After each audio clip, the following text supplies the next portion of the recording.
Once again, welcome 10th class.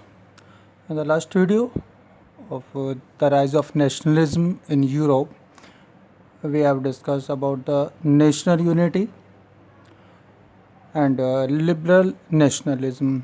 दोनों को हमने डिस्कस किया था। उसमें हमने देखा था कि नेशनल यूनिटी में कल्चर, लैंग्वेज, ट्रेडिशन, टेरिटरी ये सारे इसमें इंक्लूड होंगे। ये सारे बेसिकली कॉमन हो सकते हैं। लैंग्वेज कॉमन नहीं हो सकती, हो सकता है कॉमन हो भी और नहीं भी हो सकता है, लेकिन ये सारे कॉमन होने चाहिए, तभी एक नेशनल यूनिटी आएगी। कल्चर सेम होना चाहिए, ट्रेडिशनल सेम होना चाहिए, टेरिटरी सेम होनी चाहिए, लैंग्वेज में बी वेरी बट सेम होना चाहिए। अब ये सारी चीज़ें पॉसिबल नहीं है, लेकिन कुछ ऐसी चीज़ें थी जो कॉमन हो सकती थी, वो नेशनलिज्म, लिबरल नेशनलिज्म में इंक्लूड हुई। जैसे कि आपका फ्रीडम, डेमोक्रेसी, कॉन्स्टिट्यूशनल मोनार्की। अगर डेमोक्रेसी है या कॉन्स्टिट्यूशनल मोनार्की, दोनों में से कोई भी एक होनी चाहिए। प्रॉपर्टी राइट्स, चूँकि वीमेन को, मैन को, सभी लोगों को मिलने चाहिए। ट्रेड बैरियर्स रिमूव होने चाहिए।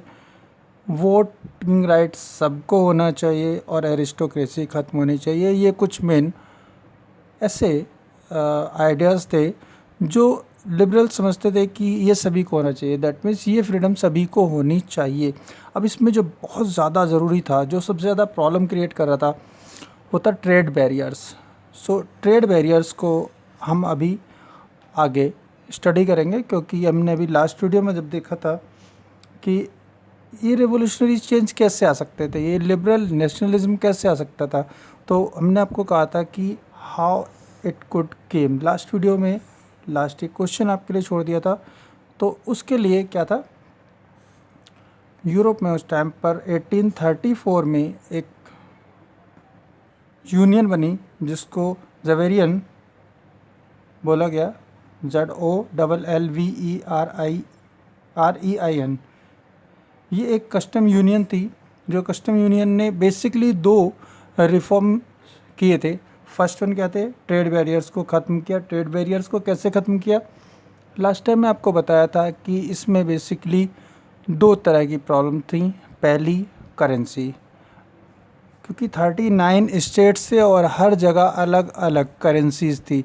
अब कैसे डिसाइड करें कि एक जगह की करेंसी क्या है, उसकी वैल्यू दूसरी जगह क्या होगी। हो सकता है मेरी करेंसी दूसरी जगह पर कम हो सकता है मेरी करेंसी, जो मेरी करेंसी है, मेरे स्टेट की करेंसी है, वो दूसरी जगह ज़्यादा हो।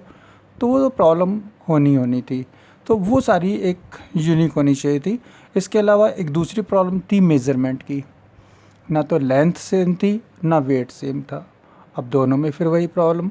अब मान लीजिए मैंने कोई भी एक, सपोज़ मैंने कोई कपड़ा है, क्लॉथ है, उसको मैंने यहाँ पर मेज़र किया, मेरे पास वो 10 यार्ड्स है।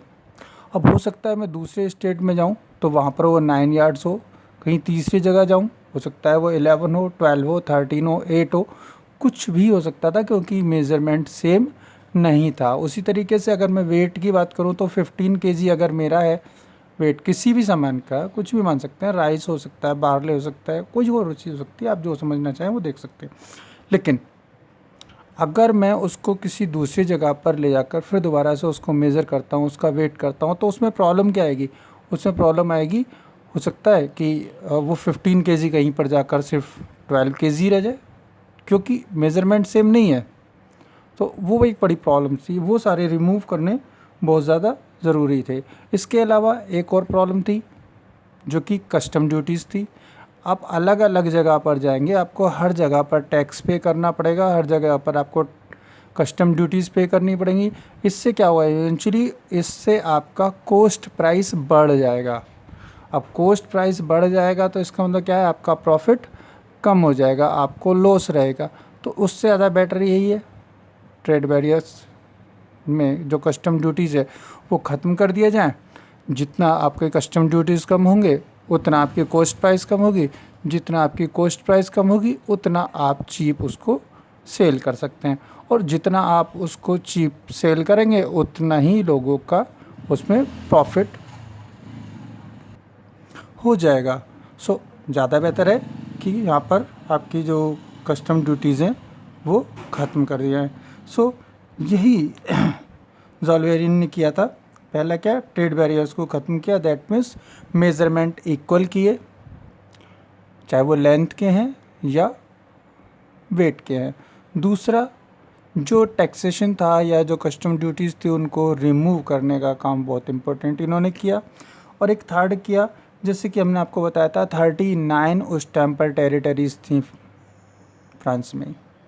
अब वो सारी जो 39 अगर थी तो उनमें ऑब्वियसली काफ़ी सारी करेंसीज थी, जो अप्रोक्सीमेट वहाँ पर 30 करेंसीज थी, उन सब को उन्होंने वहाँ पर ख़त्म कर दिया। और ख़त्म करने के बाद वहाँ पर उन्होंने सिर्फ 2 या 2 करेंसीज वहाँ पर अप्लाई रहने दी। और ये दोनों जो उन्होंने एक रेवोल्यूशनरी इसमें चेंज किए थे, इससे काफ़ी ज़्यादा इम्प्रूवमेंट लोगों की लाइफ स्टाइल में आ गया।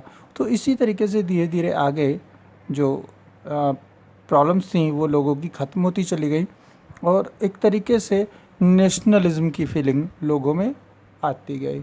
स्टूडेंट्स, इस वीडियो में अभी यहीं तक रहेगा। नेक्स्ट वीडियो में हम आपको कंजर्वेटिज्म और रेवोल्यूशनरीज़ को एक्सप्लेन करेंगे। Till then, keep your study continue, stay home and be safe. Thank you.